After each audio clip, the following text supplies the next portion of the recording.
Ability to believe presupposes will to believe. BD number 6925. September 21, 1957, the ability to believe presupposes wanting to believe. You will be unable to convince those people who can't muster the will to attain the truth, for their unwillingness leaves them open to the influences of God's opponent, to whom they increasingly more fall prey and who will only ever influence them to close themselves to every spiritual influx on the part of God. Spiritual knowledge cannot be proven, it has to be believed. However, people are not expected to believe blindly. The truth is made accessible to the human being, but it is left up to him what he makes of it, for God grants every human being freedom of will. The human being is therefore more or less facing a crucial decision as soon as he is offered spiritual information, he can accept or reject it. But in order to make this decision his will has to become active.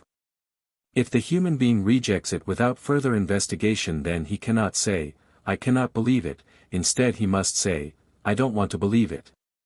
If, however, he is willing to understand it, then he will examine it, and only then will he be entitled to reject it if he cannot agree with it, or he will gain an inner conviction and thus believe even though the evidence cannot be given to him. Someone who means well will certainly be correctly guided in his thinking, even if he had not so far wanted to acknowledge anything that can be described as spiritual knowledge.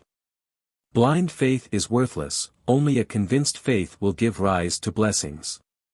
But a convinced faith can only be gained if the human being wants to attain realization, if he desires clarification about things that are hidden to him, about secrets which human intellect cannot unveil. Every individual person will presume that he only possesses partial knowledge, that therefore many unsolved problems still exist for him.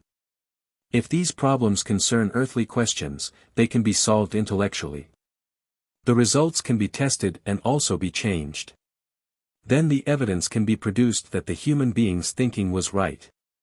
But apart from the earthly world there also exists a spiritual world.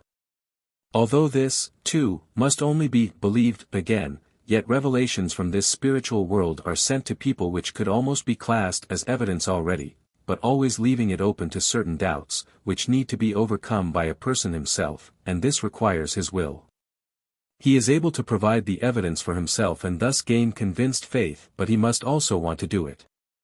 Someone who does not contribute towards it cannot acquire anything for himself, and faith cannot be granted to a person as a gift, otherwise a free decision of will could not be spoken of. First the human being must want to believe and through living a life of love enable himself to learn to distinguish, for he should never believe in errors, and he is entitled to reject what he is unable to believe if he seriously means it and does not reject all spiritual information given to him. The ability to believe presupposes wanting to believe. Blind faith, however, is nothing a person can be proud of.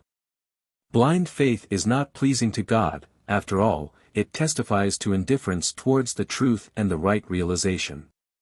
The human being should use his intelligence, but not only his intelligence, he should also question his heart, which means as much as that he should also pay attention to his feelings, for the one whom people have problems having faith in manifests himself through the heart, but who also rewards the will if it is good and is aimed in the right direction. Amen.